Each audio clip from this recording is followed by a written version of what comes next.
안녕하세요. 레위기 9장입니다.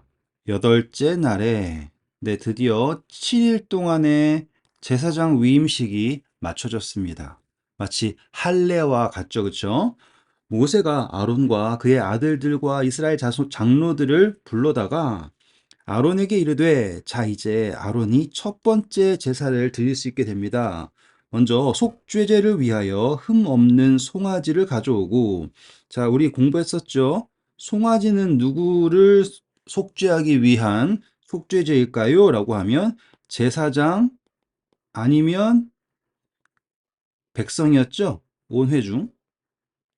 이런 것들을 기억하시면 좋아요. 아무나 기분 좋다고 송아지 드린다, 그렇게 생각하시면 안 돼요. 속죄제에서 송아지는 제사장 또는 백성을 상징하고요. 가져오고 번제를 위하여, 자, 번제의 경우에는 지금 보니까 흠 없는 수량을 여호와 앞에 가져다 드리고, 번제에서 수량이 있군요. 게다가 또 흠이 없다 강조점들, 이런 것들 한 번씩 체크하시면서 보시면 좋습니다. 이스라엘 자손에게 말하여 이르기를, 너희는 속죄제를 위하여 숫 염소를 가져오고 또 번제를 위하여 1년 되고 흠 없는 송아지와 어린 양을 가져오고. 지금 비교점 딱 보이시죠? 아론한테는 속죄제를 위하여서 송아지, 그리고 번제를 위하여서 수량을 가져오라고 했고요. 이스라엘 자손에게 명령하기를요, 속죄제를 위하여서는 숫 염소를 가져오라고 했고요. 번제를 위하여서 송아지와 어린 양을 가져오라고 했습니다. 그래서 지금 차등을 뒀네요.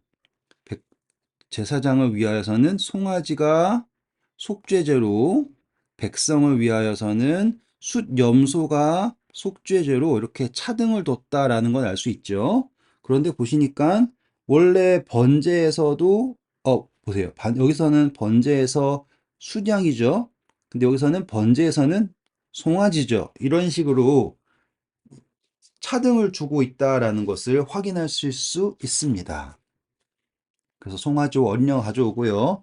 또 이제 중요한 게 등장하네요. 화목제가 등장합니다. 화목제를 위하여 여호와 앞에 드릴 수소와 숫양을 가져오고 또 기름 섞은 소재물을 가져오라 하라. 오늘 여호와께서 너희에게 나타나실 것임이니라 하매. 자, 그래서요, 제사장이 먼저 자기의 속죄를 위하여서, 그리고 온전히 바쳐지는 번제를 드리고 난 후에 제사장이 백성을 위하여서 속죄제와 번제와 화목제를 드릴 때, 그때 여호와께서 나타나신다라고 하는 이야기가 이제 앞으로 진행이 될 거예요. 여러분, 제가 이렇게 하나씩 하나씩 설명하는 이유는 이제 우리는 제사를 공부했기 때문에 레위기서를 읽을 수 있다라는 걸 제가 보여드리고 싶어서 이렇게 하는 거예요. 그들이 모세가 명령한 모든 것을 회막 앞으로 가져오고 온 회중이 나와 여호와 앞에 선지라. 모세가 이르되, 이는 여호와께서 너희에게 하라고 명령하신 것이니 여호와의 영광이 너희에게 나타나리라. 자, 이 제사를 지낸 후에 하나님의 영광이 나타난다. 얼마나 멋지고 기대가 되는 순간일까요?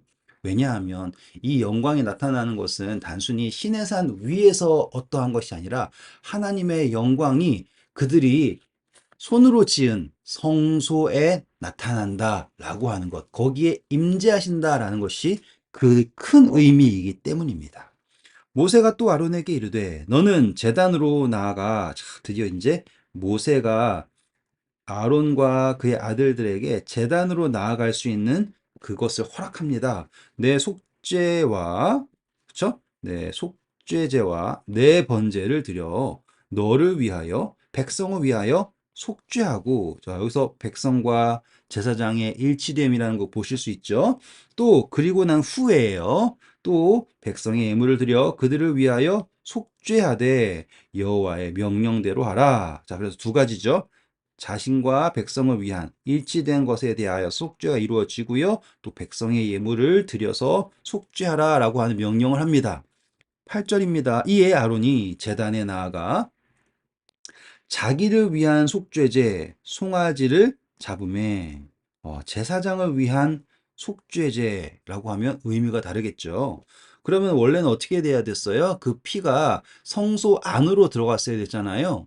그런데 아직까지 제사장이 준비가 안 됐고 성소 역시 지금 제사장과 함께 봉헌이 안 된 상태잖아요. 그렇죠? 그래서 그 피가 어떻게 될까요? 아론의 아들들이 그 피를 아론에게 가져오니 아론이 손가락으로 그 피를 찍어 향단이 아니라 제단 뿔들에 바르고 그 피는 제단 밑에 쏟고 일치되고 그리고 소멸되고요. 그렇죠? 그 속죄 제물의 기름과 콩팥과 간 거풀을 제단 위에서 불사르고요. 그러니까 속죄제 맞죠? 왜냐하면 여기서 콩팥, 간 거풀, 기름을 제단 위에서 불사른다라는 건 속죄제가 맞잖아요. 하지만 여호와께서 모세에게 명령하신 것 같고 그런데 그 고기와 가죽은 원래 제사를 드린 제사장의 소유잖아요. 그런데 아직 준비가 안 됐죠, 완전하게. 그래서 고기와 가죽은 진영 밖으로 나가게 되는 것입니다. 자, 이해가 되시죠? 그쵸, 이제? 자, 12절입니다. 아론이 또 번제물을 잡음에 자, 번제물은 온전히 드려지는 거예요. 아론의 아들들이 그 피를 그에게로 가져오니 그가 그 피를 제단 사방에 뿔에 바르지 않고요. 사방에 뿌립니다. 그들이 또 번제의 제물 곧 그가 그의 각과 머리를 그에게로 가져오매 그가 제단 위에서 불사르고 내장과 정강이는 씻어서 자, 그때 제가 설명드렸죠. 내장 속에는 음식 땅에 속한 것들이 들어있을 수 있잖아요. 그렇죠? 그리고 다리, 정강이는 다리를 말하는데 이것은 땅에 흙을 밟고 다녔잖아요. 그렇죠? 땅에 속한 것이 남아있는 거예요. 그것을 씻어서 완전히 땅의 것들을 구별한 후에, 분리한 후에 단 위에 있는 번제물 위에서 불사르는 것입니다. 제사가 이해가 되시기 시작하죠. 그렇죠? 15절입니다. 그가 또 이제 백성의 예물을 드립니다. 백성의 예물. 드디어 이 14절로서 제사장의 역할을 할 수 있는 준비가 된 거예요. 요때로부터요. 백성의 예물을 드리되 그 백성을 위한 속죄제의 염소를 가져다가 잡아 전과 같이 죄를 위하여 드리고 또 번제물을 드리되 규례대로 드리고 또 소제를 드리되 자 번제 속죄제 잘 봤지만 이제 소제에 대해서 강조하네요. 그 중에서 그 손에 한 움큼을 채워서 제가 이걸 뭐라 그랬어요? 기념물이라고 했죠? 기념물은 누굴 상징한다? 예수 그리스도를 상징한다. 아침 번제물에 더하여 제단 위에서 불사르고 또 백성을 위하는 화목제물의 숫소와 숫양을 잡음에 자 수소 숫양을 잡음에 아론의 아들들이 그 피를 그에게로 가져오니 그가 제단 뿔에 바를까요? 아니죠. 화목제, 번제 그것은 피를 어떻게 한다고요? 제단에 뿔입니다. 그들이 또 숫소와 수장의 기름과 기름진 꼬리와 내장에 덮인 것과 콩팥과 간 거풀을 아론에게로 가져다가 그 기름을 가슴들 위에 놓음에 아론이 자 이것을 어떻게 해야 될까요? 콩팥, 간 거풀, 기름 어떻게 해야 돼요? 그쵸. 기름을 제단 위에 불사르고요. 자, 가슴은 그리고 오른쪽 뒷다리는 누구 것이었어요? 그쵸. 가슴들과 오른쪽 뒷다리를 그가 여호와 앞에 요제로 삼았다라고 하는 것은 이게 제사장의 소유가 됩니다라고 하는 거였죠. 모세가 명령한 것과 같았더라. 아론이 백성들을 향하여 자, 여기서부터 중요합니다. 아론이 이제 하나님의 제사장으로서 자격을 얻고 백성을 위한 속죄와 그리고 모든 번제를 마친 후에 그쵸? 백성을 향하여서 손을 들어서 축복을 할 수 있는 자격을 얻게 됩니다. 야, 그래서 속죄제와 번제와 화목제를 마치고 내려옵니다. 축복 이거 별표하셔야 돼요. 백성을 위하여서 이 모든 제사를 마쳤을 때 그가 비로소 하나님을 대신하여서가 아니에요. 하나님께서 주신 축복을 제사장으로서 전달할 수 있는 존재가 됩니다. 라고 이해하시면 좋겠습니다. 23절이에요. 모세와 아론이 드디어 이제 어떻게 하냐. 회막 안으로 들어갑니다. 누가요? 모세와 아론이 함께 회막 들어갔다가 나오니까 야, 이 장면이 보통이 아니죠. 그쵸? 성소에서 하나님께서 임재하시는 그 장면이 보여지기 전에 모세와 아론이 회막에 들어갔다가 나와서 백성을 딱 축복하는 순간 여호와의 영광이 짠 하고서 온 백성에게 나타났는데 그게 어떻게 나타났는가? 한 번 더 할게요. 모세와 아론이 성막 안으로 들어갔다가 나와서 백성을 탁 축복하는 순간 하나님의 영광이요 온 백성에게 나타났는데 어떻게 나타났냐? 불이 불이 여호와 앞에서 나와서 다시 말하면 하나님 앞에서라는 건 어디겠어요? 바로 성막이겠죠. 출애굽기 마지막에 하나님의 영광이 임했다라고 기억나신 거 있죠, 그렇죠? 여호와 앞에서 나와서 제단 위에 있는 번제물과 기름을 사른지라 온 백성이 이를 보고 소리 지르며 엎드렸더라. 네, 이 장면이 바로 하나님께서 아론을 어떻게 그분의 제사장으로 삼으셨는가라고 하는 것에 결론이 되는 거예요.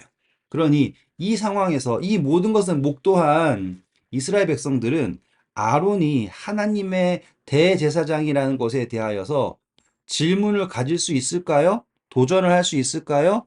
없겠죠. 하나님께서 기름 부으신 아론, 그리고 그가 모세와 함께 성소에 들어갔다가 나왔을 때 하나님의 영광이 그쵸? 나타나서 불이 나타나 번제물과 기름을 받아 살랐다라고 하는 것은 연락되었다라는 뜻이잖아요. 그쵸? 그러니까 아론도 연락되었고요. 하나님께 드리는 모든 제사가 연락되었다라고 이야기하는 게 바로 아론이 드린 첫 번째 제사의 의미예요. 자, 그런데요. 이걸 이제 조금만 확장을 시켜 볼게요. 우리가 지금 볼 수 있는 게 뭐냐면 아론이 제사를 드렸다라는 거거든요. 제사. 아론이 제사를 드렸습니다. 자기를 위한 제사도 드렸고요. 뭐 이런 제사도 드렸고 다 제사를 드렸습니다라고 하잖아요. 좋아요. 그런데 이 제사가 연락되는 순간은 언제냐라고 했을 때 아론이 성소에 들어갔다가 다시 나왔을 때죠. 그쵸? 들어갔다가 나왔을 때 요때에 하나님께서 아론이 드린 모든 제사를 연락하시는 것이 나와요. 그런데 이 모든 제사가 연락되고 확정되는 순간 이 제단 위에 있는 모든 것들이 소멸되는 거 보이십니까? 제가 설명하고 싶은 게 이거예요. 제단 위에 있는 모든 번제물과 기름들이 사라졌어요. 마치 엘리야가 바알 선지자들과 그쵸? 갈멜산에서 있었던 사건 있죠? 하나님께서 하늘로부터 불을 내리셔서 제단과 제물과 그 밑에 있는 모든 물까지 다 소멸시키셨잖아요. 마치 그런 것처럼 아론이 성소에 들어갔다가 나온 후에 이 제사가 모두 연락되어서 그 제단 안에 있는 것들이 소멸된다. 라고 하는 걸 보면 저는 마치 계시록에서요. 새 예루살렘이 예수님의 예루살렘이 하늘에서 여기 땅으로 내려오잖아요. 그렇죠? 그때 불이 내려와서 이 땅에 있는 모든 것들을 살른다라고 하는 이야기와 요 이야기가 겹쳐서 보이는 거예요. 여러분, 혹시 시간이 되신다면 이 두 이야기를 한번 곰곰이 묵상해 보세요. 예수님께서 우리를 하늘로 데리고 올라가시고 다시 내려오실 때가 삼림이죠. 그쵸? 그 삼림 때에 이 땅에서 일어나는 것은 무엇이에요? 하늘에서부터 불이 내려와서 모든 것을 사르고 드디어 새 하늘과 새 땅이 시작됨과 동시에 아론이 제사장 직분을 할 수 있게 되죠. 똑같이 우리가 예수 그리스도와 더불어 제사장으로서의 사역을 시작할 수 있게 되는 게 바로 그때잖아요. 어떻습니까? 네, 오늘도 수고하셨고요. 여러분의 묵상에 성령님의 인도하심이 함께하기를 간절히 축원합니다. 감사합니다.